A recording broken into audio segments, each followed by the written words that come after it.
Hello everyone, welcome to kitchen and much मोर.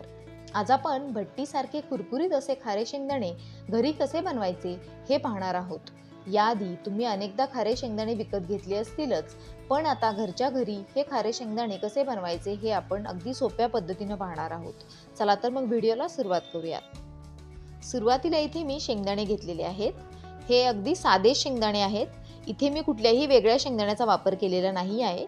मार्केटमध्ये regular जे मिळतात तेच हे शेंगदाणे आहेत आणि आवश्यकतेनुसार मीठ घेतलेलं आहे. आपल्याला शेंगदाणे भाजण्यासाठी मिठाचा वापर थोडा जास्त करावा लागणार आहे. यासाठी तर मी 1 वाटी मीठ घेतलेलं आहे. आता हे शेंगदाणे आपण उकडून घेऊयात. यासाठी आपण कुकरचा वापर करणार आहोत. गॅसवर कुकर ठेवलेला आहे आणि त्या कुकरमध्ये मी 1.5 वाटी इतके शेंगदाणे घालून घेतलेले आहेत. आता या 1.5 वाटी शेंगदाण्याकरता साधारणपणे 2 वाटी इतकं पाणी आपल्याला हे शेंगदाणे उकडण्याकरता लागणार आहे. इथे मी 2 वाटी इतकं पाणी या शेंगदाण्यामध्ये घालून घेतलेलं आहे.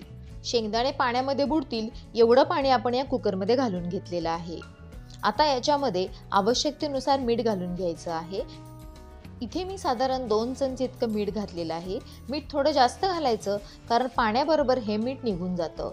आता हे व्यवस्थित मिक्स करून घ्यायचं आणि कुकरला झाकण लावून घ्यायचं. कुकरला झाकण लावल्यानंतर साधारणपणे 1 शिट्टी आपण या कुकरची काढून घ्यायची आहे. कुकरमध्ये शेंगदाणे उकडायला फार वेळ लागत नाही. एका शिट्टीमध्ये हे शेंगदाणे व्यवस्थित उकडले जातात. हे शेंगदाणे उकडताना आपण गॅसची फ्लेम मध्यमच ठेवलेली आहे. इथं कुकरची 1 शिट्टी झालेली आहे.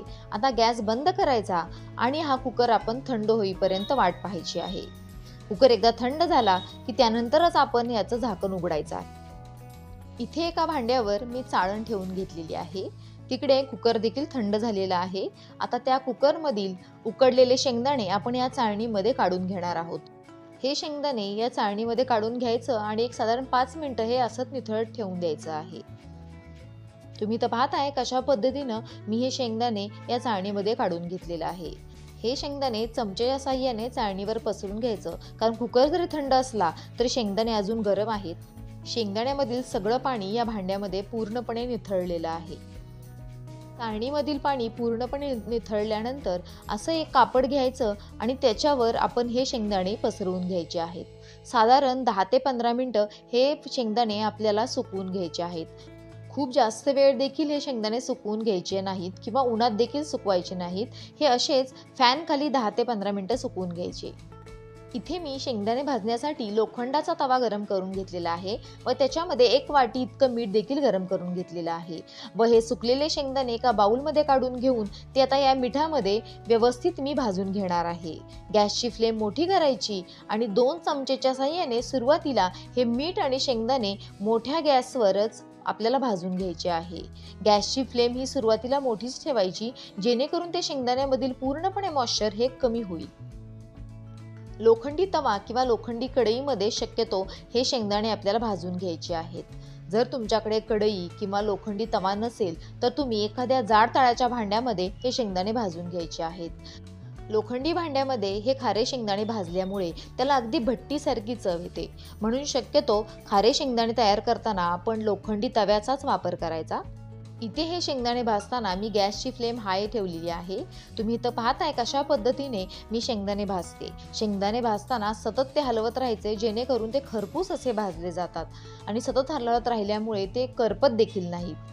या खारे शेंगदाण्यामध्ये भरपूर प्रमाणात प्रोटीन्स असतात आणि थंडीमध्ये हे खारे शेंगदाणे शरीरासाठी अत्यंत आवश्यक आहेत. ज्या पद्धतीने आपण काजू, बदाम किंवा इतर ड्रायफ्रुट्स खातो त्याच पद्धतीनं खारे शेंगदाणे देखील खाल्ले गेले पाहिजेत. लहान मुलांच्या शरीराच्या वाढीसाठी तर शेंगदाणे हे अत्यंत आवश्यक आहेत. मग जर लहान मुलं कच्चे शेंगदाणे आवडीनं खात नसतील तर त्यांच्यासाठी तुम्ही अशा पद्धतीनं खारे शेंगदाणे बनवून त्यांना देऊ शकता. हे खारे शेंगदाणे लहानांप्रमाणेच मोठ्यांसाठी देखील प्रोटीनचा खूप मोठा असा स्रोत आहे. साधारणपणे 10 मिनिटांनंतर हे शेंगदाणे भाजून तयार झालेले आहेत. आता गॅस बंद करायचा आणि या तव्यामधील शेंगदाणे आपण चाळणीच्या साहाय्याने बाजूला काढून घेणार आहोत.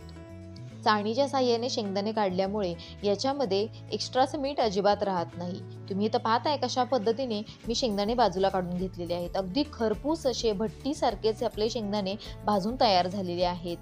थंड झाल्यानंतर हे शेंगदाणे अजून कुरकुरीत लागतात. तुम्ही इथं पाहताय अगदी सहज असं हे शेंगदाण्याचं साल निघतंय. याचा अर्थ आपले शेंगदाणे व्यवस्थित भाजले गेलेले आहेत. अगदी भट्टीप्रमाणे तयार होणारे हे खारे शेंगदाणे तुम्ही हवाबंद डब्यामध्ये भरून ठेवू शकता.